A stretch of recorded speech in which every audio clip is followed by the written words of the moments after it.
Good morning, everyone, and welcome to Blissful Literati. Shakespeare once lamented that in dreams he felt like a king, but waking up there was no such matter. However, today we will talk about someone who didn't lament but made this dream her strength.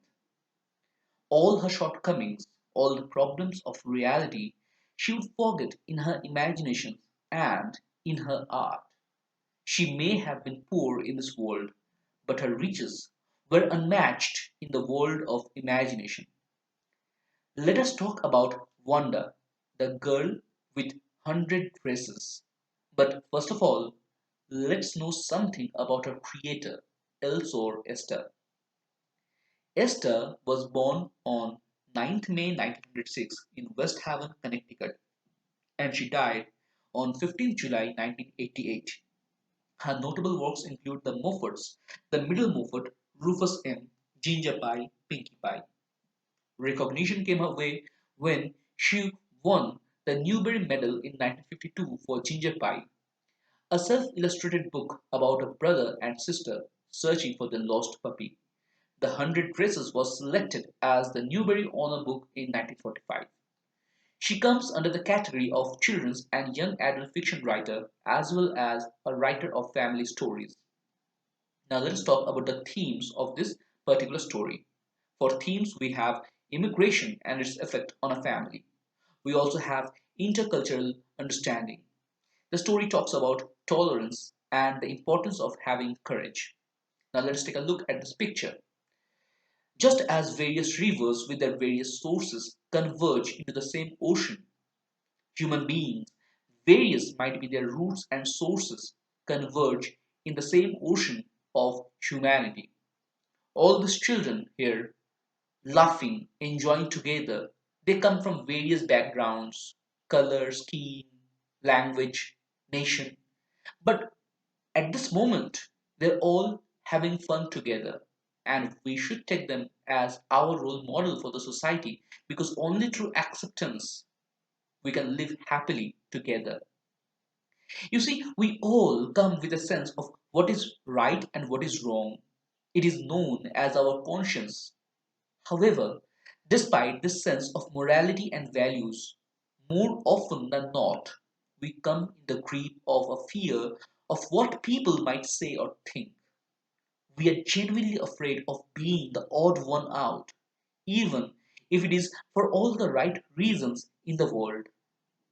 We individually lack courage to stand up for each other, for the right, thinking that if we are targeted next, nobody is going to support us. And this fear forever binds us down and we see the wrongs roaming free. If only we could find that courage within ourselves to stand up and declare that we all are equal, deserving equal treatment. And if we don't let fear get us down, then maybe ours would be the single voices at the beginning. But those single voices will be joined together in a thundering rumble that will strike terror in the already craven hearted drones and make this world truly a beautiful place that vindicates life. Let us now talk about the conflict in this story. In literature, conflict signifies the struggle between two opposing forces. Conflict is that element which makes a story interesting. In this story, the conflict appears innocent, with no malice, but its implication is terrible. The little girls are not essentially evil. The author goes to great lengths to present Peggy as a kind hearted soul. The children only find the name of Wanda Petronsky funny and just pull her legs. However, the implication is that of the strange looks and loud whispers that any immigrant may face in a new country, the suspicious looks and the not so friendly neighbors.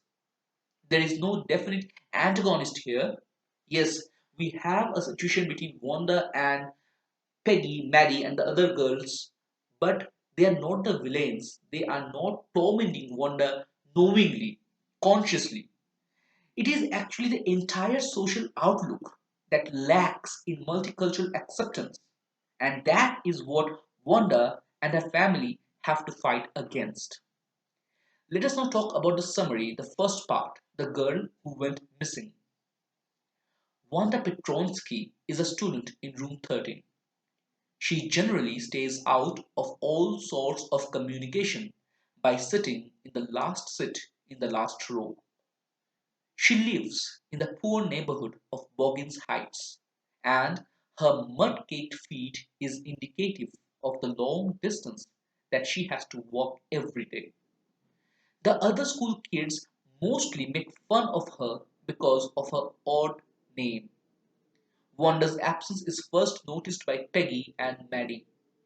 Peggy is the most popular girl in school and total opposite of Wanda. She is good in studies as well. Maddie is her best friend. They noticed her absence because they couldn't find her when they wanted to have some fun on her account. Let us now talk about the word meanings. Scuffling means to struggle at close quarters with disorder and confusion. Here, it means the typical mischief that all the backbenchers in any classroom are well aware of. Roars of laughter, laughing out in a loud voice, a full throated laughter. Contrary means opposite to something or someone. Crooked sort of a smile. Wanda's mouth twisted in such a way that it might be said that she was smiling, but none could be sure. Caked with dry mud. It means covered with dust and dry mud, indicative of a long walk to school, and by extension may mean her poor economic condition. To have fun with her, it means a negative sense, as indicated by the repetition to make fun of Wanda. Curly means tending to curl, form into coils or ringlets, as in curly hair. Now let us analyze the text, this first part, this girl with a crooked smile, Petronsky, an odd surname to live with. It does attract fair share of attention and, in a world obsessed with creating unique nicknames even for the simplest names. Such a name, Petronsky, is God gifted. But what about the girl herself? To hide herself from all such attention, Wanda recedes to the corner of a class, hiding in plain sight, never participating in anything. Her ability to make herself invisible is so perfect that nobody even notices her. That is, unless the other children want to have some fun with her. This oft repeated phrase, to have some fun with her, clearly indicates that it was less funny and more mockery, something the children in their defense never realized. The story begins in the present day with Wanda's absence. Even that too wasn't noticed until the children wanted to have some fun and couldn't find her anywhere. So, where did Wanda go? Let us move on to the next part of the summary. The girl who had 100 dresses. That is Wanda Petronsky. Wanda Petronsky had a funny name, yet there was something else funny about her.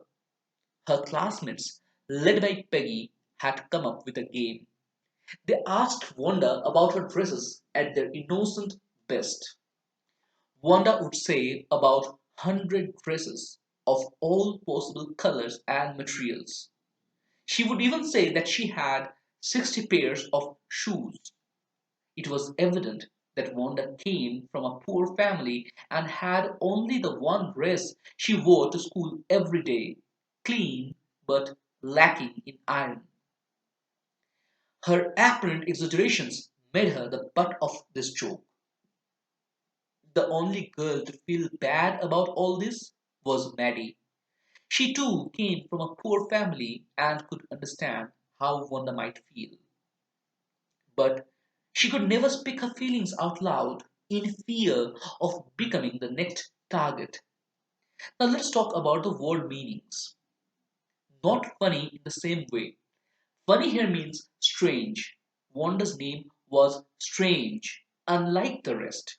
While other names were sometimes funny, her name was completely unique. That didn't hang right. The dress didn't fit Wanda well. Hopscotch is a child's game in which a player tosses an object into areas of a figure outlined on the ground and hops through the figure and back to regain the object. Courteous means to be marked by polished manner, ceremonial attitude. Nudge is to poke, touch, or push gently, incredulously, showing an unwillingness to believe what is offered as truth. Stolidly means with no emotion, emotionless. Shrieks is an high pitched sound, cry out loud to express vividly. Peals of laughter, a loud succession of sounds like laughter or bells. Exaggerated politeness, a show of politeness, but actually lacking in it. Some more words like hitching is to move with halts and jerks, hobbled. Actually, bullies are students, people who are habitually cruel, tormenting the weaker, smaller, or vulnerable ones. Mistreated is to treat somebody in a rough way, bothering, troubling, disturbing, or irritating. Hand me down clothes. Clothes passed from one to another. Hand is used as a metonymy for the person.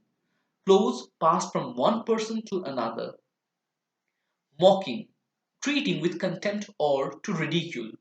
Polite, refined, cultured attitude. But mocking polite is an oxymoron, suggesting the lack of goodwill in the voice. Embarrassed is distressed or to be self conscious in nature. Teasing is to make fun of. Now let us analyze this second part of the girl who dressed in stolid silence.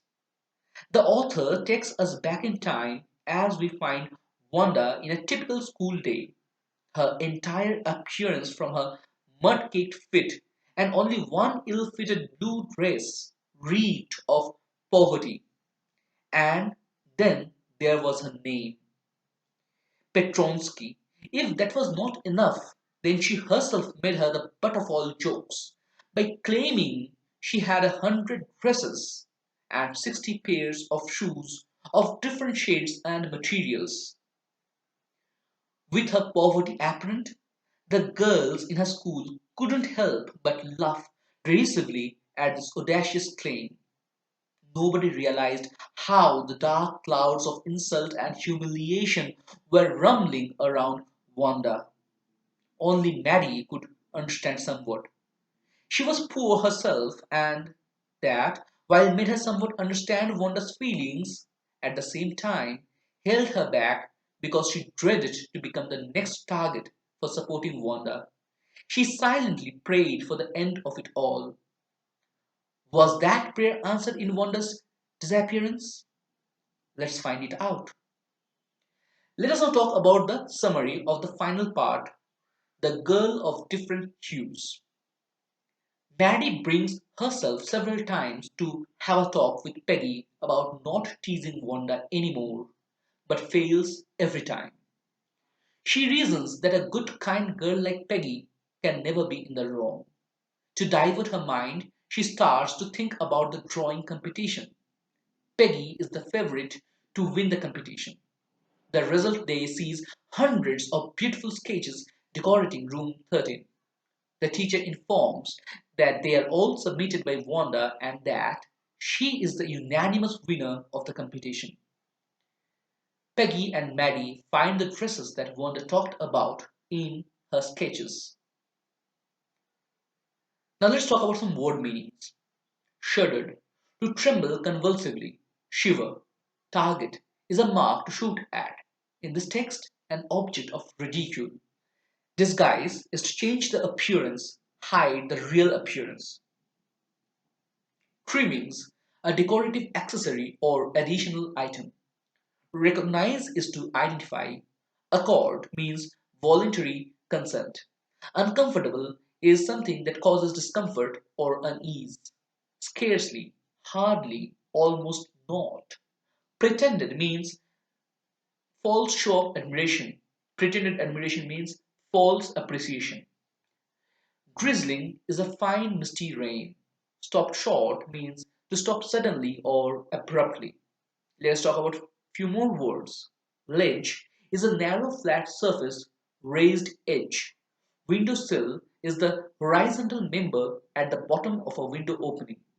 Lavish designs means extravagant or elegant designs, sketches.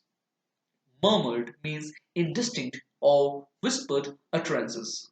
Applause is marked by commendation, especially by clapping hands. Exquisite is perfect, flawless beauty, delicate execution of a craft. Burst into applause is a sudden loud outburst of clapping hands. Stamp on the floor is the beating on the floor noisily as a mark of commendation.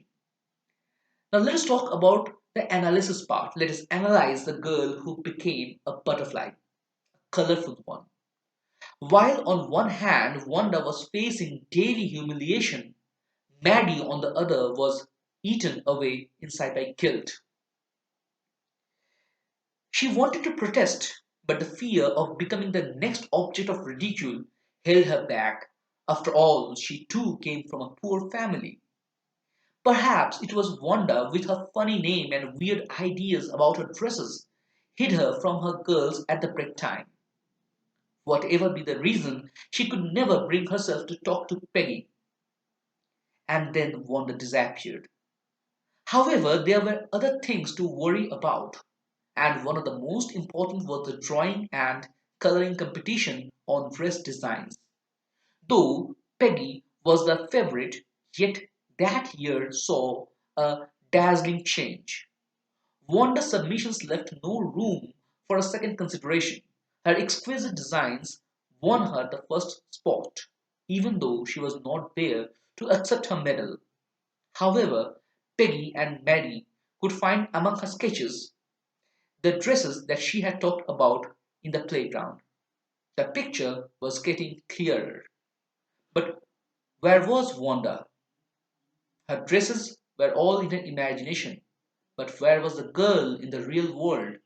I'm sure that you all are curious to know about it. And surely we will do. We will learn about what happened to her, where Wanda is, and what happens to Peggy and Maddie. But all that in the next time. So long. Bye bye.